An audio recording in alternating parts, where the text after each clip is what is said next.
What is happening, YouTube? This is Hayes Anderson, and I thought I would try to do a studio tour of my new studio, the new setup. Here we go. This is going to be crazy, so let's give it a shot. So the first thing I need to do is swap over, and everything starts here on the computer. And as you can see, I'm using Audacity to merely record a a stereo output from my main mixer. I'm using an audio interface. We can see the USB cable coming out right there, dragging across the floor. Now I also use another cable that's wrapped up right here for my ATEM Mini right here when I'm broadcasting, but I'm not broadcasting right now. All of my cameras, as you can see, are turned off. But down below everything, we'll start here, is the Focusrite Scarlett. And you can see it's blinking to my voice right now. But this is where everything comes in. I have two TRS cables coming in from the main mixer. And they come back around, let's see, right here. And the reason why they are TRS is because they will allow me to have common mode rejection. This really works, folks. So here's the main mixer. We could start here, or we could start here with the Squirt Pyramid where everything is sequenced. I don't know, but we can just kind of take a good look at everything first, I guess, to get an overview. Now, the one thing I want to point out is that all of this fits on two large folding tables. Over here, this white table is a small folding table. These are large folding tables, but just two of them. And I somehow managed to get everything on here. Last time I had most everything again on here, but everything was inverse. So what you see here on the left side was way down there on the right side, and vice versa. So, oh boy, this is tough. This is really tough to start with. So I guess what I'll do is I'll talk about this first main mixer. So the first main mixer, I've got 16 mono tracks of just 16 various synths that are coming into it. No drum machines. I do have the kick up here, but all of my drum machines are somewhere else. These two stereo tracks are devoted to two of my mixers. The X10 is this smaller mixer right here that has basically 5 synthesizers on it. These are all sort of stereo synthesizers. The AY3 is the troublesome, but the rest of them are all stereo tracks. Very interesting little mixer, and I managed to get it to work for what I'm using. I was actually going to use this for like live setup or something if I was going to do that, but it's better here. Okay. And the other mixer, way down here on the rack. We'll get a light going for that. It helps a little bit, and this is the Alesis 12R, and that's what I call my drum machine mixer. So this way, if I need to, I can just mute that particular track, and that takes care of all the drums, and next to it is the kick. Speaking of which, the vocal kick is way over here, and I should point out that sometimes this thing will power down, and I'm not exactly sure what's going on with that, but hasn't caused a problem yet. But in terms of the mixer, we'll get back to this maybe a little bit later. Maybe it's better to sort of just start with the pyramid.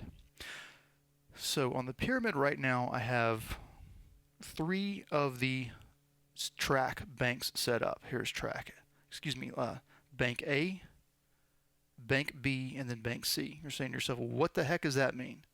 Well, I just want to show that to you. So bank A I've got filled up with 16 synthesizers. Bank B I've got this many, just a handful, and then a handful more. So let's talk about bank A. So bank A right now I just have configured to all of the synthesizers that I have on MIDI output A. The Scorp has 2 5-pin MIDI outs, 1 in, but it also has USB MIDI. And we'll talk about that hopefully as well. I'm sure I will, but inevitably I'm going to forget a whole bunch of stuff. You understand how it goes. So all of the synthesizers that are on, let me see if I can go around the back way. We'll give it a shot, why not? So what's happening? We'll talk about A first. So this particular MIDI cable makes its way all the way. In order to do this, I'm going to have to remove my headphones, but it's worth it. And actually I did myself a favor. I have my monitor, external monitor going, which I will talk about a little bit later. But when we come around all the way back here, it does start to get a little bit dark. Maybe I can get a flashlight going. That will help. So the first stop for that cable, it's actually labeled right here. Maybe you can see the one that says A right here. And this is my first RetroKits RK004 MIDI hub. What's coming out of it? Well, a bunch of stuff. Namely, one of my makeshift 4-port MIDI hubs, which is able to piggyback over here to another one. There we go. Now, a long time ago I showed you a video when I was setting everything up, and I had a third one set up over here, but I got rid of it. I didn't need it. I was able to use a whole lot of MIDI throughs wherever I needed to and just back everything up. So while we're back here, I might as well also point out what I call DC-DC. This is just a power hub, and right now I'm using it to power my 2 Korg Electribes and that RetroKits hub. So that's the backside and how everything is configured for what I call MIDI bus A, MIDI output A, you know, whatever you want to call it. All right, let's make our way back to the front. And I can leave my headphones off for a little while. Okay, so here we go. All of this stuff for the most part is MIDI A. And let's see. So the K2 is 1, the Neutron is 2, Pro 1 is 3, the Cat is 4, the Model D is 5, the Wasp is 6. When we come down here, the Behringer is 7. Excuse me, the Crave is 7. I just saw that word right there and just said it out loud. And then we jump over here. The EA1 is 2 MIDI channels. It's 8 and 9. And then I believe, yeah, the ER1 is a drum machine, and it's on MIDI channel 10. Jumping up here, we have the TR08. It is on MIDI channel 11. Now we do a quick jump all the way over here. The Volca Kick is on channel 12. And I do that because I want to keep all of the drum machines and drum synthesizers focused around MIDI channel 10, 11, 12, etc. So this leaves me 4 more channels on MIDI A. The SH01A is 13. The TB03 is 14. The JX03 is 15. And finally, the DO5 is 16. So you may be asking yourself, well, wait a second, what about the TR09? Well, that's on MIDI bus B. And I'll get to that in a little while. Well, what about the subharmonicon? It has MIDI. Well, that's on MIDI, on the USB MIDI out. And I will get to that as well. The DFAM does not have MIDI. The Pico system does not have MIDI. And the Plankton Electronic Spice is a distortion, CV activated distortion fun box with a bit crusher. Okay, that's A. Now we can kind of listen to some of this stuff. Hopefully. Here is the K2.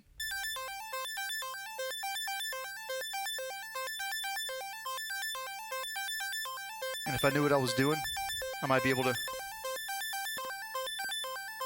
actually change a few things. But we won't really do that too much.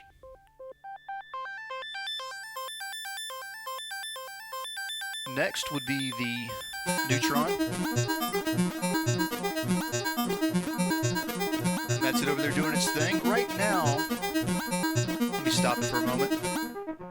Right now what I'm doing is I'm using the inverter and the LFO to run through the inverter and to basically change the shape of the 2 oscillators. And I just do that because it's a nice visual display. But when I'm really serious, I'll patch in something more appropriate. Moving on, next would be the Pro 1. And right now I've got this sort of setup with a kind of acidy sound. I don't know how I got that. I'm still exploring this stuff, folks. And I probably shouldn't talk over the synthesizers, but what I was trying to say is that I'm still exploring this stuff, still learning it. So here's the Cat.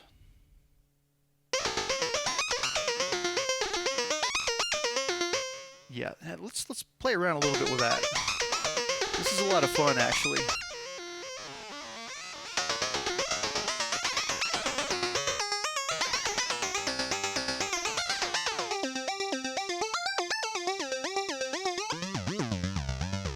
It's a capable synth.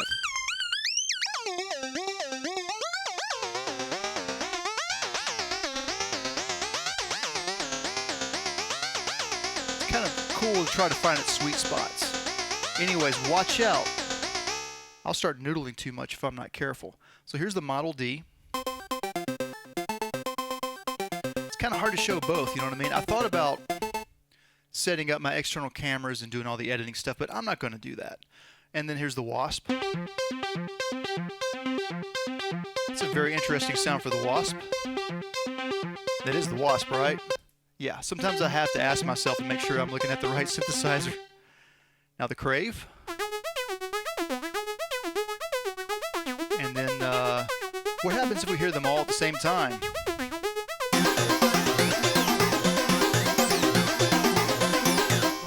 So yeah, obviously I need to tune things. And I have things set up right now to be able to tune those synthesizers in particular. Really any ones that I want to.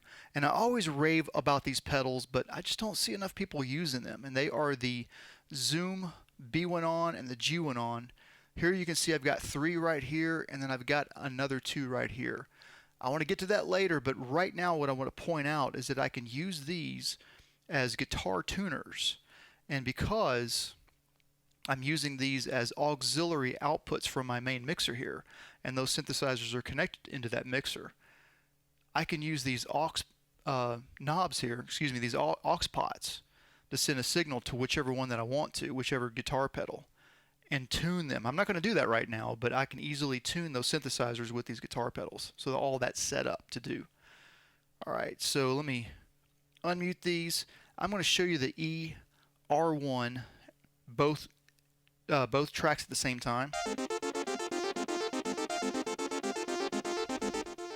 Now what I would like to do is have that split up into 2 different tracks, but right now I'm using just one mono track for both of those, and the main reason why is because I have some noise issues with some particular synthesizers, and right now it's just very convenient for me to only use one track. If I use 2 tracks, it opens up a big can of worms, but it sure would be nice.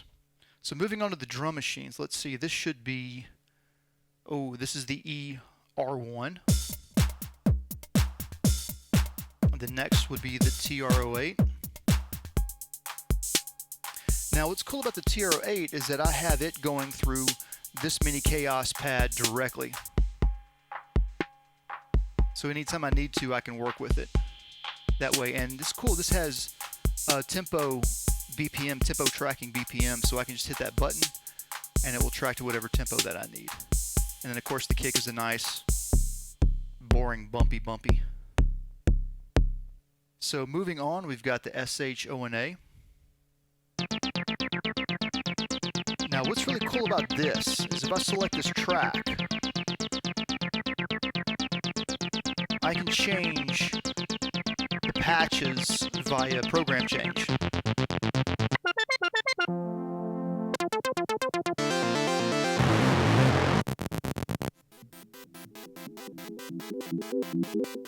Pretty crazy, huh?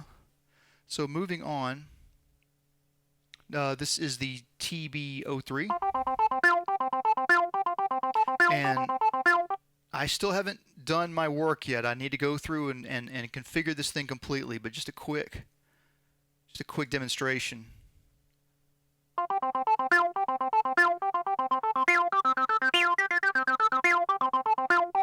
Now, I don't necessarily need the EC4 to do that. I do have these encoders on the Pyramid and it will do the same thing. But this is ultra handy. These feel super nice. These feel good too.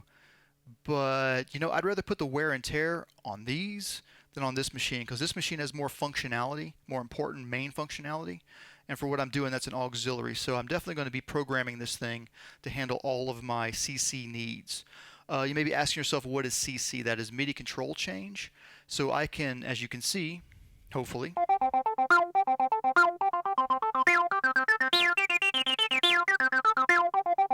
through that and through the program change, I can change certain synthesizers, their parameters, through MIDI. It's very, very handy. Okay, so moving on, next is the JX03, and that's got some internal delay going on through its own synthesizer. Pretty cool. The D05 finally. Now the D05, you know, is a D50. It has so many sounds. I really don't want to trip over my headphones there. But here's the D5 one more time. This is a great synthesizer. I can't believe that it's as rare as it is. I really thought that it would be like, you know, probably be going for $300 these days, right? But, you know, I guess when people found out that it is a full-blown D50 inside of a box, they really went after it. I know I did. I grabbed like one of the last ones that was around. Okay, so like I said, we got a lot of stuff to get through. Where are we at here? About 16 minutes in. So let's see. We're moving on now to the next bank of tracks. And this is where things get really kind of strange. So right now, we're listening to, hopefully, one of my favorite synthesizers, my original TT303 Mark II. And here it is. This is kind of cool to watch. Go in action.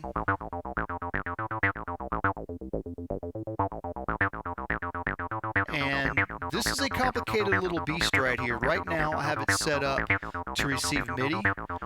This control knob is pointed to MIDI, but it can generate its own patterns and do a whole slew of things, and it likes to be a master, in other words.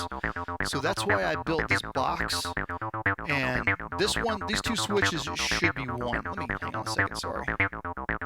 We'll turn that off momentarily. As you can see, some things are not completely ideal. Like when I'm controlling everything over there and I'm over here, I can't just stop things when I want to. But that's also by design. It forces me to have to premeditate what I'm doing when I'm jamming. But okay, so this box, I must admit, these two switches should only be one switch. That's my fault. Maybe one day I'll fix it, but for right now, this works. I've got 6 MIDI cables going into this box. There's 4 in the back in these two. And what this allows me to do is this allows me to use this box to sling MIDI through whatever box is here, I'll get to that in a moment, over to the pyramid. So right now, all these patterns that you're hearing, they were all originally generated with this bass bot before I started filming this. And I recorded them all individually over to tracks, and each one is an individual pattern too. Okay, so that's enough about that, I guess. I think I covered everything there. We'll get a little bit more into it when I talk about the other bass bot that's over there, though. So next up is the Delta Sepe, which is hands down one of my favorite synthesizers. This thing is a beast. It is an 8 oscillator swarm.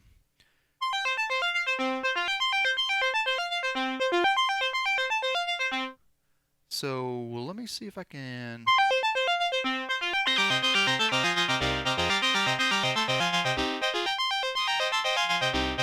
the effects are just great.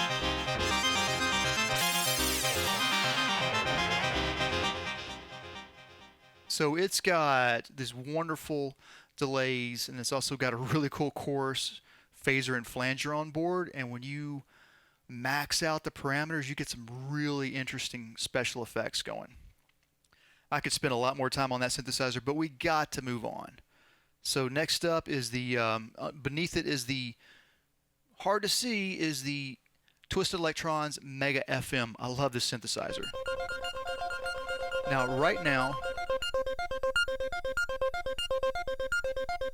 its audio, its stereo audio is coming directly out and going into the Delta Sepe. And this is just for convenience. I might rearrange things to get it over to some separate tracks on its own, but it really works out great right now going through the Delta Sepe. And I think I can still access the effects from the front panel if I need to. I haven't really experimented with that yet, but hopefully I can. If not, whatever. I'll just deal with it. But really, honestly, I've really only ever needed to have one thing using its effects besides itself using its own effects. In the past, I used my Akai MPX8 sampler, but right now I'm using the Mega FM. Then after it is the VC340. Okay, this is where things get really, really, really interesting. Because we're listening to that synthesizer.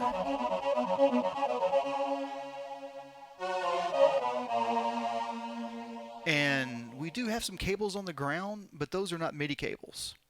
What's happening, and I haven't really talked about MIDI bank B yet, I don't reckon. Maybe we should. So let's pop back around here. Now is the time to get really complicated. So here's my second retro kits, RK004 MIDI hub. And we have, it's being used as a through for the rest of them. Let me think about this for a second. You know, yeah, everything else coming out of here is mostly, it's just all outputs. This, I believe, is the TR-09 drum machine. So the TR-09 drum machine is feeding off of this particular MIDI hub. And I'll get to that in a moment. But if you can see very carefully, what happened to my flashlight? I moved it somewhere else. Where my finger is pointing, that blue bit right there, that is a wireless Bluetooth MIDI, excuse me, it's a Bluetooth wireless cable for MIDI. I stated that very poorly, but that's okay. My mind is going a million miles a second right now. And what's happening is here on the back of the Isla Instruments S2400, I have another one that is connected. It's they're paired together. And then MIDI through coming out of it going into the VC340. So that's how the VC340 is getting MIDI from the Pyramid. It would be nice to use this as a controller for the Pyramid, but I don't need to. I've got the key step, as you can see here, which I will talk about, hopefully. I keep saying that, right? I'm just saying I always forget something, and I never know what I'm going to forget, but hopefully I remember to talk about these things, and at least I'm acknowledging them somewhat. Okay, I hope that explains what's going on over there with that stuff. It gets pretty complicated. Next is the Micro Freak. And what a great little synthesizer. Everything about this is just awesome. Now I could be using the Micro Freak as a controller as well, getting MIDI notes into, let me show you real quick. We'll talk about that in a second, though, what just happened. As a controller, getting notes into the Pyramid. But weird things happen with this particular little synthesizer. It's really fun little surprises, but for the moment, right now, I'm not worried about using this as a controller. I always wanted to use this expressly to control the Wasp, because you know the Wasp, the original Wasp, had a capacitive touch key bed. And I've done it before. It's pretty cool, but you know, once I got over the original, okay, yeah, we'll just get back to using regular controllers. Because as I said, when this is problematic, and how it's problematic is and it's cool though, is the sequencer fires out all kinds of crazy MIDI events, which it's really cool. But what was happening is all the sequencers on all these synthesizers, on the boutiques and the Electrons, they were just all firing off like crazy. Which is cool, but not when you don't want it to happen. Okay, moving on. Down here next, we have the other bass bot. And one thing I wanted to do, here's both of them.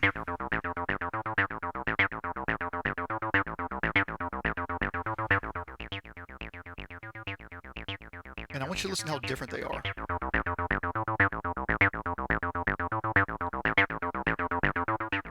Now there's all kinds of other reasons why they may be sounding different. This one is going through this top mixer. This one is going through my drum mixer down below for reasons which I'll explain here in a second.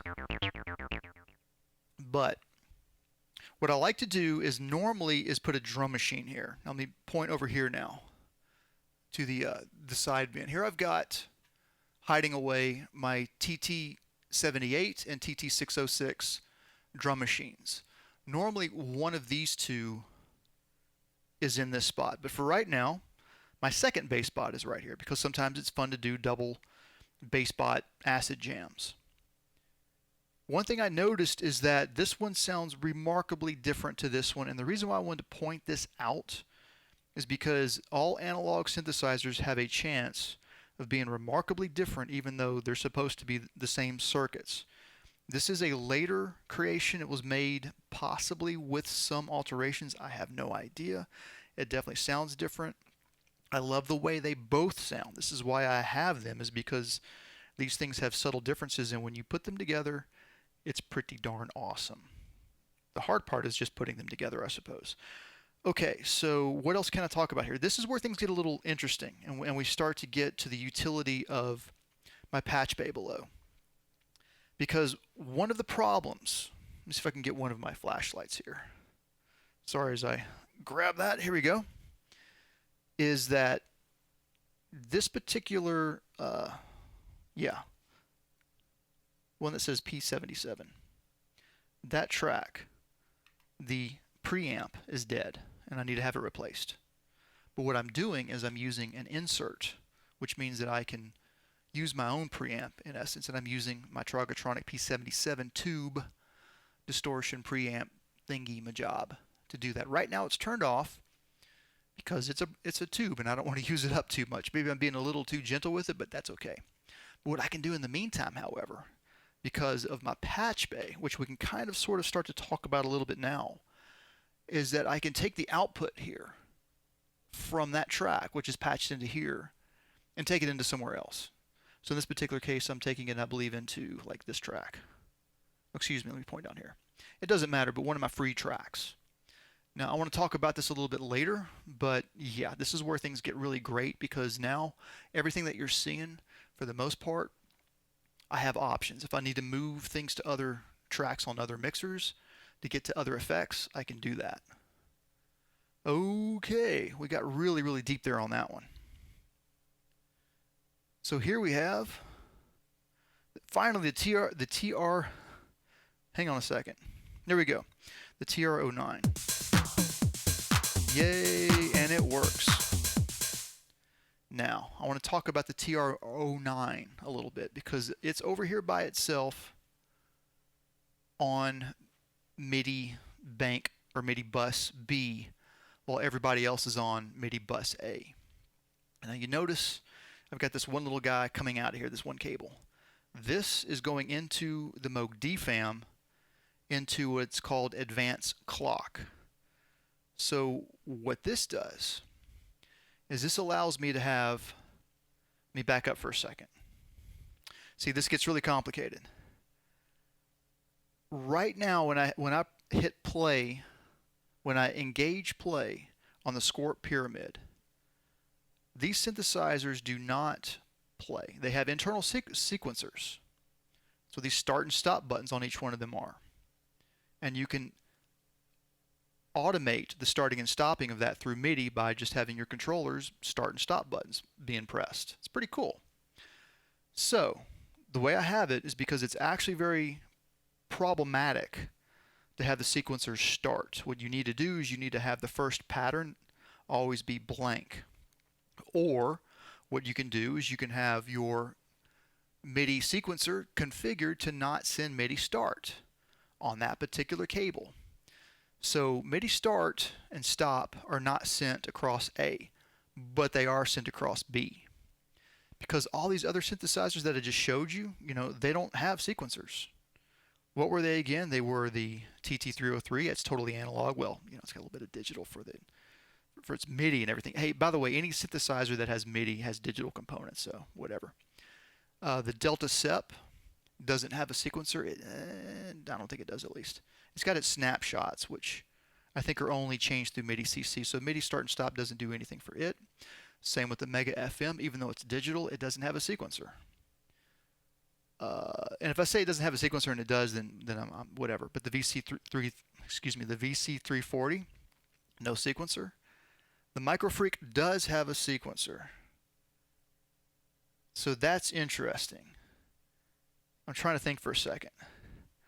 But anyways, we shouldn't test it out. But I think that if I do come over here and I have something set up as a sequence, yes, the Microfreak does start. That's right. So what I have to do is I have to make sure to turn the sequence off. But okay, that's okay. It's still worth it. And not to mention, there's no more room on A anyways.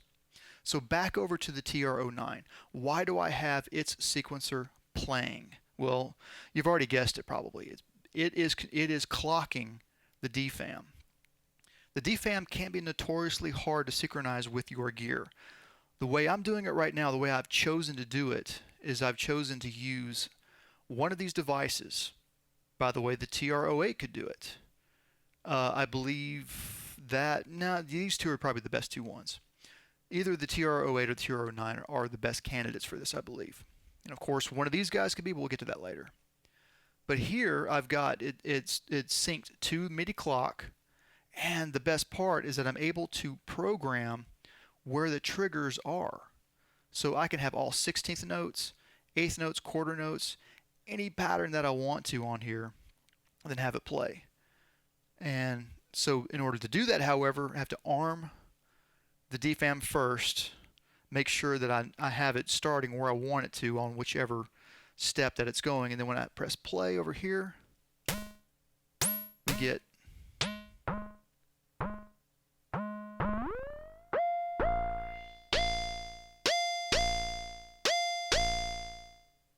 and you get the point, I hope. Now, when I go over here and press play, everything's muted, but we will hear the DFAM. A very silly DFAM pattern, but yeah, I get the point. Okay, here's where I would love to take a break, but we got to soldier on. Finally, we get to the final bank of MIDI stuffs. And this is interesting. I don't know if you're going to be able to hear this or not, but the first channel on the USB bank, which is coming out of the power, and here's where it gets real complicated, folks. But the first thing I have is what I call my little honey tone. And I don't know if you can hear this, but you can definitely hear the DFAM going. But this is a little synthesizer that I built, and it has an internal speaker. And that's just my test. It's nice to have that when I start. I know that if I can hear it, then probably I'm just stopping the DFAM. If I can hear that, if I know that, like, you know, then I know that you can also see the green light flashing, that everything's working well. I've also got some other visual indicators. We'll talk about that thing in a second. Moving on, we get to the subharmonicon. Wonderful.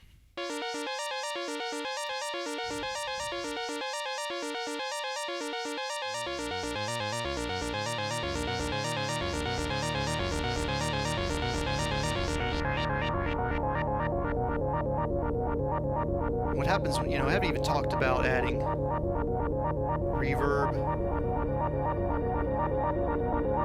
a little bit of chorus, and let that trail out. Hopefully I will talk about that here in a moment. Let's stay focused though. Okay, so the subharmonicon is on 2. Now I need to move it off of 2. I'm going to move it to 16. To change the MIDI channel on the subharmonicon, you have to send it a system exclusive file. It's pretty crazy. It works. It's very, very fast, but very cumbersome. But hey, you know, that's how. What else are you going to do? I accept it. Now, what's happening here? This works very well. Let me get my headphones out of the way. Somehow we'll put it on the Microfreak. Sorry about that. So this is hard to explain. But in order to communicate MIDI notes into the pyramid, I have to find the right MIDI channel. In this particular case, the pyramid likes its external controller to be on channel 2. I can't explain why. I wish I could. It's one of those things where I've got it working. I would love to do some more experimentation, but not at the risk of breaking all of my my workflow essentially. So I'm not gonna break what's already. I'm gonna not try to fix what's not broken in this case. Sorry for that long-winded explanation, but here's what we're getting at: is that because the subharmonicon now is on 2, whenever I play this, it's always going to play whatever is attached to the same MIDI channel as it on channel 2. So here's where the pyramid gets really interesting. With the help of the RetroKit's RK006 MIDI hub. Yeah, right here. Make sure you get the right number. The new one that you're hearing about is the RK007. No, excuse me, 008. Yeah, the RK008, and it's a sequencer. It's the one that looks like that little desktop calculator. This is the RK006. It is mini jacks, all mini jacks, and it has 10 outputs and 2 inputs. And the outputs double as MIDI or CV gate. Really, really, really cool. I mean, was it CV or gate? Whatever it is. But yeah, it's really cool. They can also be clock pulses, whatever you want to do with it. It's fantastic. So right now I'm using it as a USB compliant host for the Pyramid. So the Pyramid is powered off of it. It's using the same power source as it, and it's communicating to the RK006 MIDI hub. So right now, temporarily, I'm able to plug in different devices right here. This is why I have this B1 on pedal scooched up, is because unfortunately that's where this cable is. When I'm using the ChordBot, I power it with this cable, and everything fits very nicely right here. This is okay though. I can deal with this. This is a wonderful, wonderful controller. So right now, this is powered off of this one USB cable that is connected essentially to the power hub that is getting to this RK006, which is also getting MIDI to the Pyramid. I told you this complicated. It's like, what the heck? It's just magic, folks. It is absolute magic. So let me just be very clear here. I'm using one cable to hook this up, power and MIDI, and get MIDI into the Pyramid. Here's the problem. Let's go to another track now. So this is the AY3. Let's just listen to the AY3, which, by the way, is hiding right under here. You can barely see him. He's back here. Tiny little thing.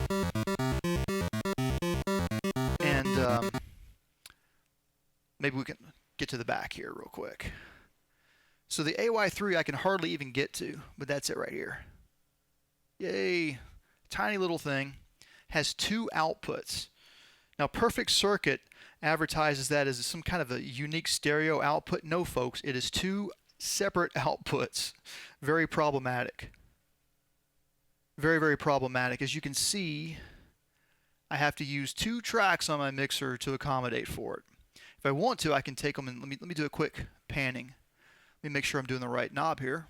Yeah. I want to pan these mostly hard left and hard right. Let's listen to it one more time. Gets a little weird now.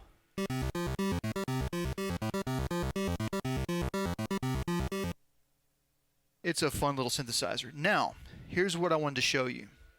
Now when I play on the controller, see, I'm also hearing the subharmonicon. It's no problem. All I have to do is just mute.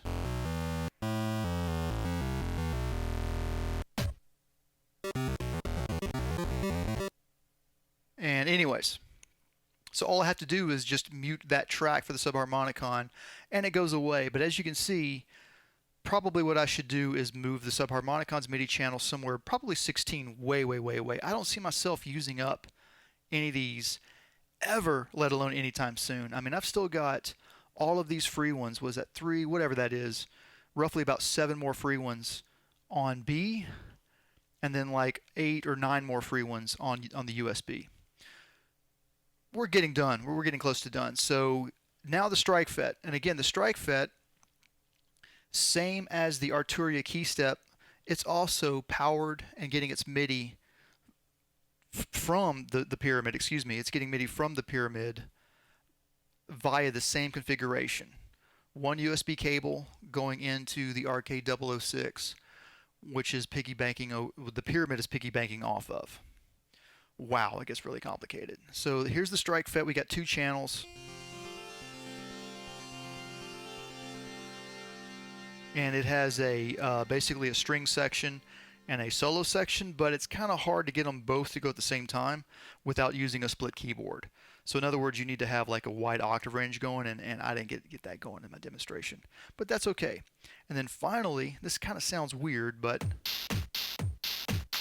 we have the at Megatron, and I have it set up. And I have it set up as a drum machine, as the at Mega Drum. Wow, okay, well, that pretty much does it. We got through all of that. I didn't talk much about the S2400. I need to spend a lot of time with this one of these days, give it a lot of love. But, you know, for right now, it's just happy not knocking into the VC340. Happy being here, part of the mix, hopefully. And it's interesting, like if I hit run stop, it actually will control things back behind me. It will actually, let me show you that real quick. Well, look at the pyramid. There it goes. Pretty cool, huh? So, things. So, let's talk about a few things here. You may notice that all of this is dedicated to semi-modular. I definitely did that on purpose. I tried to put all the semi-modular stuff right here together. So we can talk a little bit about the Pico System 3 now. So right now I have it going into the Plankton Spice just for convenience.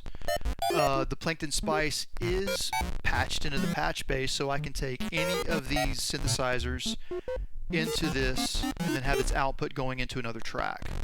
Hopefully I'll explain that a little bit better when I show you the patch bay a bit more.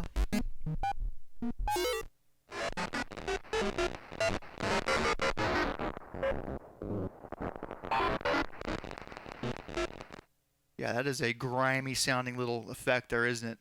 So, but the Pico system doesn't have to have its audio going into the mixer. I can use it like a Swiss Army knife to modulate a number of other things going over here.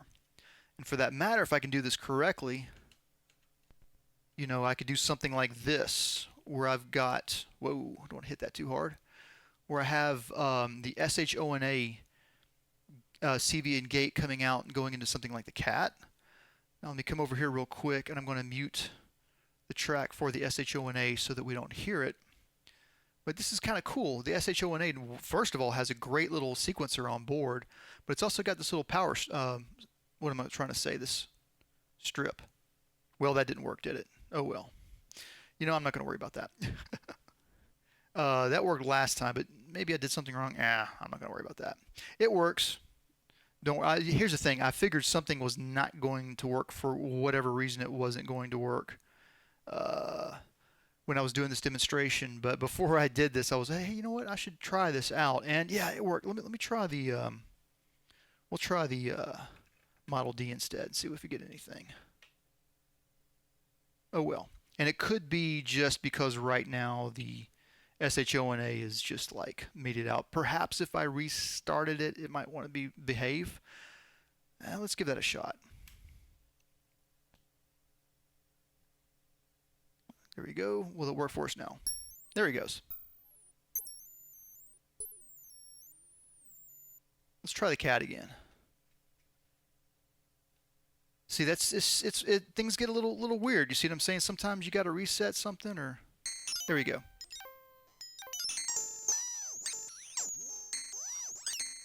So yeah, this is why I have things set up this way so that I can get to them. Also, all of these synthesizers have their onboard sequencers. So because they're all set up to the same Midi clock right now, coming off the Pyramid sequencer, they're all synchronized together. So all of their, well, let me back that up. They're not, but they have easily settable tempos. That's what I'm trying to say. So when I set these to all 120, they stay tracked pretty well. And if I really had to, I could, use the Pyramid, whatever. But no, what I just said about them being clocked by the Pyramid was completely wrong, right? Because the Pyramid is not sending MIDI stop and start, and I don't think it's sending clock either. But all of these are easily sequenced. Well, not easily, but for the most part, these two I think are very easy to sequence from the front. But that guy right there to sequence by itself, forget it. And using the track pads or whatever these things are called, I can't think of what they are right now. It's pretty cool because you can set the scales, whatever scale you want to, so you can restrict notes that way. So as long as you kind of have them all set up to the same note restrictions, you can just get away with just doing random notes and just put them all together. So what are we forgetting about as I go across here? Well, one of the cool things is this here Converter Plus. And a lot of people don't know about that too much. Well, let's back up first before I talk about that. Let's talk about this here microphone that I'm using. So hello once again. You can see I'm using this Shure microphone right here. It's a scary movie right there if you've ever seen it before. Don't watch that movie. It's terrifying. So back over here. So this is where my voice is coming into wirelessly. And this is connected into the patch bay. And right now it's normaled to my TC Helicon Voice Tone Create XT, which is a really cool pedal. It's got some nice effects to it, which I won't get into too much. But for the most part, what I like about it is, check it out, it's got this tone button. This is without tone. It's got a tone button. Now I can turn the tone on.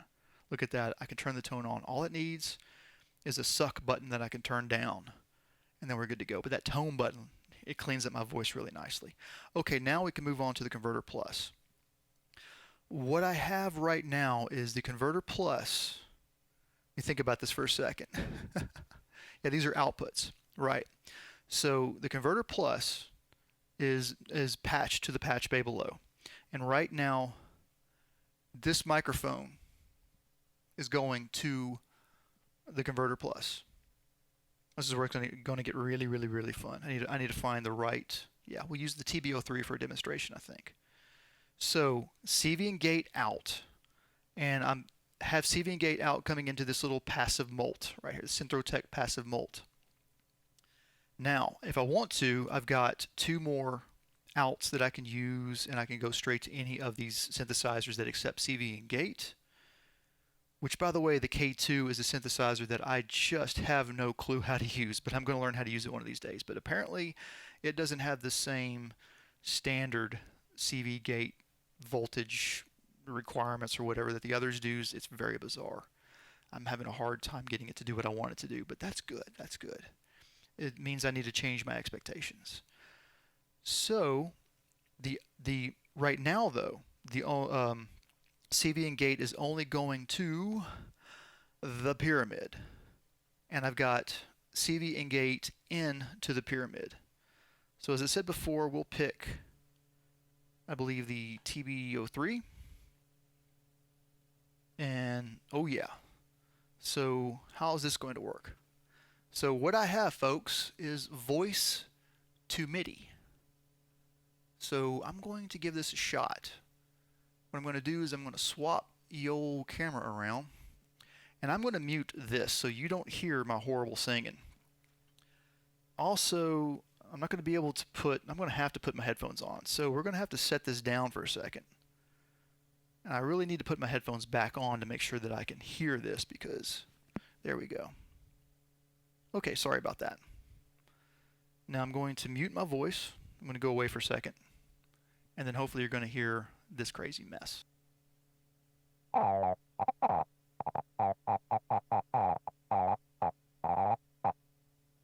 Not awesome, but it kind of worked.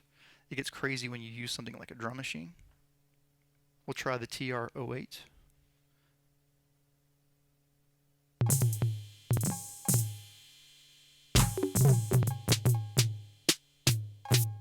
So how's that for beatboxing? I kid you not, I am not lying. That is actual voice to Midi. I'm trying to think, what else can I do here? We'll try the K2. Let me switch back over here so you can see me.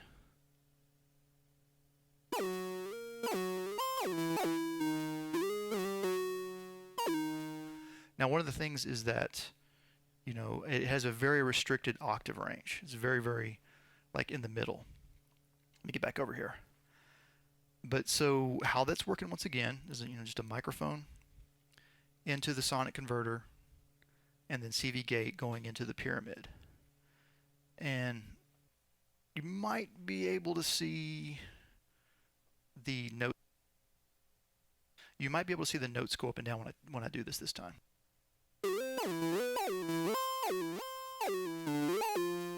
Not quite, but anyways. It's really hard to give some kind of proof to you, otherwise you just being here in the room that that's actually working. Now, where it gets very, very interesting, though, I might want to add really quickly, sometimes you might see me having a little pocket operator out like this. And the reason why is because I use these thusly, and I snap my finger into the camera microphone at the same time that I do that. And what this does is that, you see I'm recording the audio over there. I will take the audio and I will match that into the video that way. So right now, this drum machine is going into track 2 on the drum mixer. If I take this out carefully, and let's see, outputs and inputs, and we'll go into the sonic converter now. Now when I play the drum machine, it will play the K2. Pretty crazy, huh? There you can see that note, those notes firing. Okay, so that's a lot of fun right there. But back to the patch bay, I guess. Now the way a patch bay works, I've got 3 of them, by the way. So when you look at this, it's like, whoa, whoa, whoa, what's going on? I know, it's a lot, I'm sorry. But here at the patch bay, on the top row is your outputs, and then the bottom row is your inputs. So when I look over here, hopefully this will start to make some sense. On A going across here, I've got the K2, the Neutron Pro 1 cat, and this goes into track 1, 2, 3, 4. So as you can see here, I've got all of the 16 tracks, 16 mono tracks for the big mixer up here. So they're all accessible right here. I can override and put anything I want to. By the way, you can see this firing right here with my voice. This is a compressor, and my voice is going through this compressor. It also has a gate, a noise gate, to get any noise out of the way, which I think is working. I haven't really tested it in this room, but this is a much quieter room than the last place that I was in. But across the top are all the synthesizers, and they're normaled into these tracks via the back, which I'll show you here, and hopefully if I remember to show you that at the end. So if I want to break any of these, I can move them to somewhere else. So the first row is this first patch bay is essentially dedicated to my main mixer. And then over here, however, this side is the drum mixer below. And you might be able to see I've got some blank spots right here.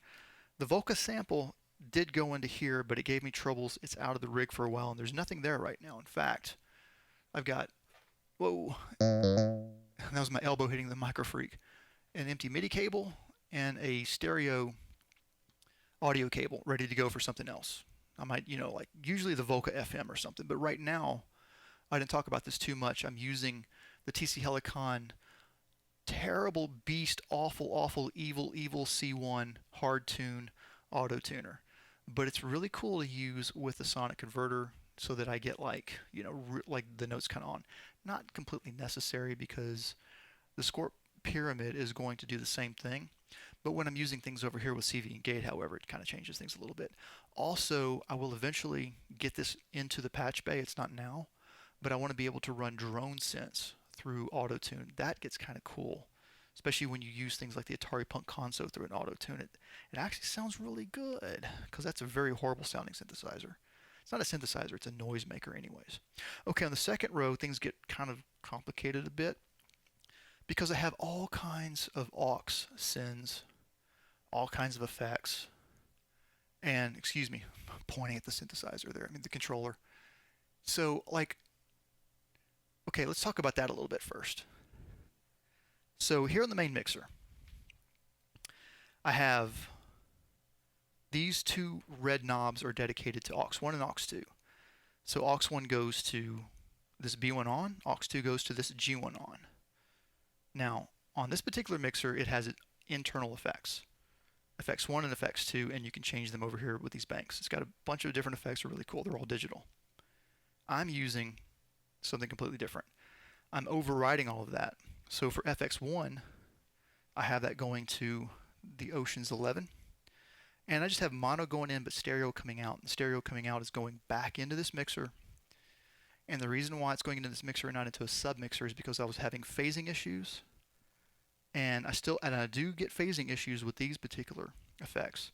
But I can get around that somewhat. And it's not too detrimental. But for the Oceans 11, and for the next one, FX2 is now going to the what's the word I'm looking for? The controversial June 60. Wow, this thing got so much hate because it doesn't have a mix knob. All it needed was a mix knob. But you know what? There's no knobs. It's just 2 buttons, and that's it. So I'm able to mix the signal back in and get it sounding really good. I can maybe demonstrate that. I think this is the K2. Yeah. So here is the June 60 now.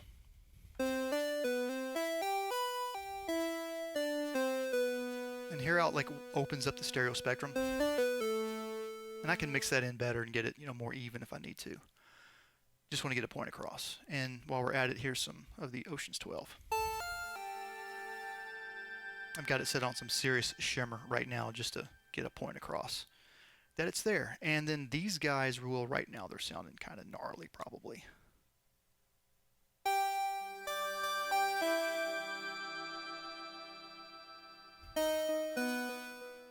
Not too bad.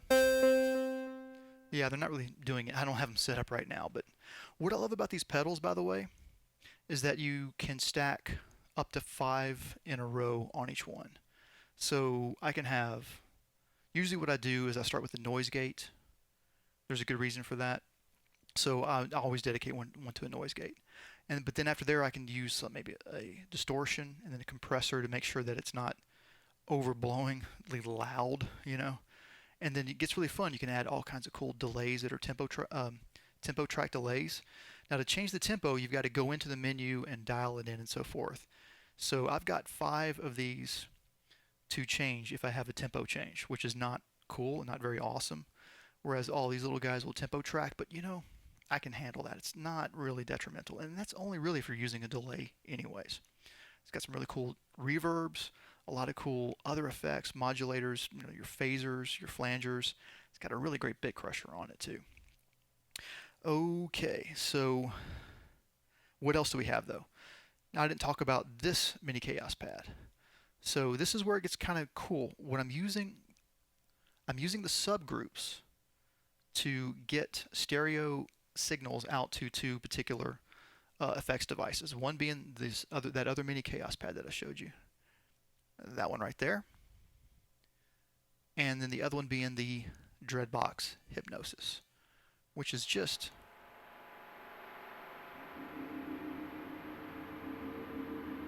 a really wild ambient machine. It can be too much sometimes, but it's really cool. So that's how I'm able to get any of these synthesizers on this mixer over to those guys. But I haven't tested this out too much. They're also available here on the patch bay, and the subgroups are also available here. So I can do anything I want to with those subgroups, and I can also take other things directly into those effects if I want to. Now the advantage of having your aux and your subgroups handling your effects like that is that you can have multiple synthesizers going into those effects, and you can blend the sound back in somehow. I'm going to jump around a little bit, but I've also got these two, it's getting kind of hard to see, but these two submixers, these 2 strips, they are 16 channel submixers, essentially 8 stereo pairs. So I've got 16 stereo pairs. I'm only using right now maybe 5 total, but they're there if I need them. I can bring more things into them. Right now what's coming back into them are all of the Zoom B1 on and G1 ons, the mini chaos pad, maybe something else that I can't think of right now, but that's pretty much it. Also the mixer behind me, which we're going to get to in a second. We're getting very close to getting finished here, I think. So while I'm down here though, one last thing. So these compressors, I've got 4 quad compressors that handle like mono signals, and I find that the analog synthesizers do pretty well with compressors because they get a lot of transients sometimes when you're getting wild with the filters and other things, and it just helps to keep things kind of calm. I've also got 2 stereo compressors. I'm only using one right now. This one's powered off. There may be a problem with it. I'm using this one for this drum mixer. It's nice to have all the drums coming in through a compressor acting as more of a limiter. I think you can see why. I also have the ability to side chain into this, which I haven't done yet, and I might use the kick to do that, but I'm not really too concerned about doing that. It's just something that would be a nice exercise to see that if I can do it. I want to use the stereo compressor that's turned off for the main mixer. So I have 2 inserts out that I'm not using right now, and I got 2 cables for it, and I tested it out, but I think the right side is not really quite doing what I want it to do. And to tell you the truth, I'm still not really sure that I know how to use compressors correctly. Okay, so let's move over here. We got Knight Rider action going now. So I have had, excuse me, I have had. How do I say that again? I have had those two devices hooked up for a long time. The S2400 and the VC340. I am getting tired. They've been here for a long time, and they've both been, the audio has been going into my main mixer. I've also got the vocoder hooked up into the back here, by the way. So if I want to, it's very easy for me to route this microphone or my wireless that I'm using into the vocoder. I would do that, but I'm not going to do that right now. It works, trust me. It's no big deal. Okay. But what I finally did recently is I got my micro station set up. I got my 2mm242 mixers that I like to use. This one's set up in mono mode, so I've got 8 mono tracks if I need them. And then the stereo pair comes out of that into this, which is set up into stereo mode. So I've got the VC340 going into that, and I've also got the, well, this going into it, but it's not going to play any samples for whatever reason. This is actually playing Midi right now. Let's see. Somehow it got off the main bank. Oh, well, okay. You know what? I'm not we're getting to the end of the show, so I'm not going to worry about getting this 2400 working for you. The Midi's working, but it's not playing samples for some reason. I may have like the audio turned down or something like that. I don't know. But see, I got my little micro jam station set up right now, so I'm able to use my pocket operators and my other toys and able to hook that into here and get the sound going. So, like as a demonstration, the afterneath pedal is really, really cool. And of course, it's not going to do anything. There he goes.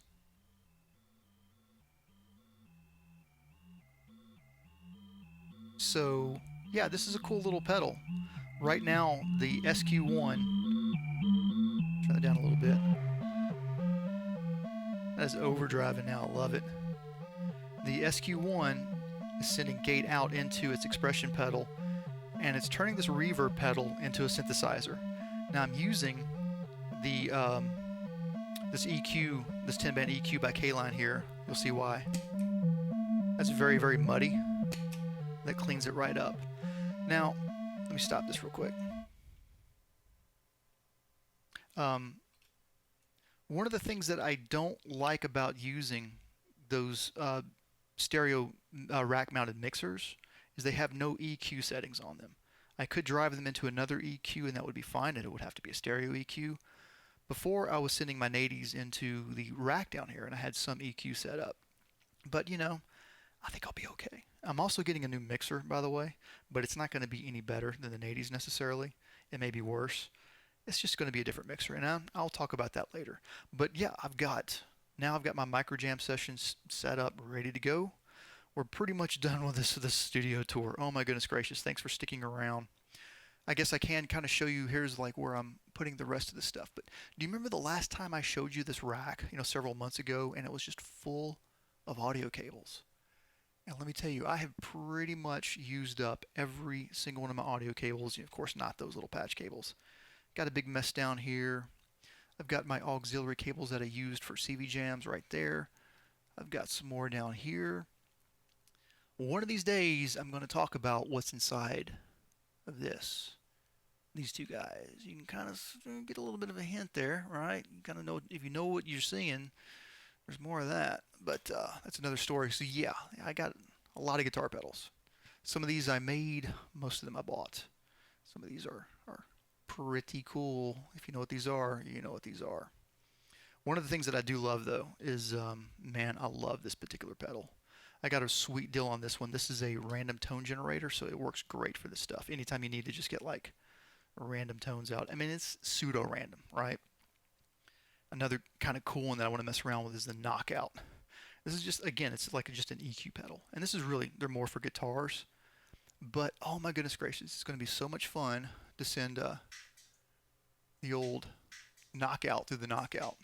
So here's all the pocket operators. I've got some of the acid boxes ready to go now. These are my TD3s, my RD6. I already showed you the the TT78 and the TT606. This is the Akai MPX8. I will be using it some more, hopefully. I like to use it for vocal stuff. Down below, I need to recap this. It's going to be really soon. There's the Chord Bot, BeatStep Pro. I will never get rid of this thing. I love it. And all of the Volcas, wonderful synthesizers. And down here, just more of just stuff that I built. Some monotrons. I got this. I don't know what I'm going to use it for, but I'll figure out something one of these days. That's about it. That is the mono monitor I was telling you about. It's just a little 10 watt, I believe it's the SB10, so it's like a 10 watt guitar amp. Got paid. That's the price I paid for it right there. 40 bucks. Pretty nice. All right, I think that does it. I am tired. Well, I really appreciate you guys sticking around. I don't think there's a good angle. Here we go. We'll dedicate this to Vangelis and Blade Runner. Thanks, folks. It's been fun, and I hope to do a lot of jams for you soon. Bye-bye.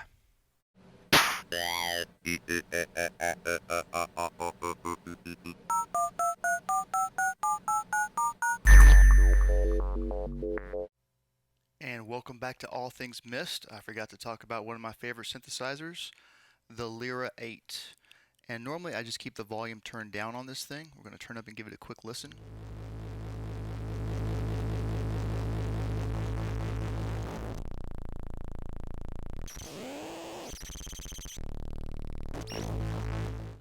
Pretty fun, right? Now what I can do, I also forgot to talk about the Mr. Black Vintage Ensemble, Stereo Vintage Ensemble, and underneath it, you can't really see it at all, but there is the Mr. Black Blood Moon, Blood and Chrome Reverb. Now, I have it set to where I kind of like it. I can reach it.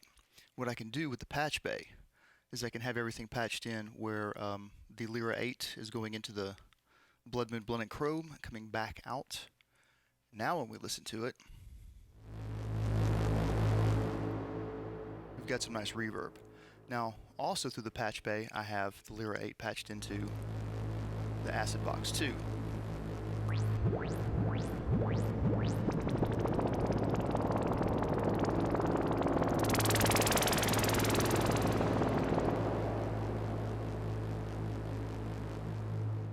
And then finally, if I really want to, I can patch that into the, remember how to do it, into the Stereo Vintage Ensemble.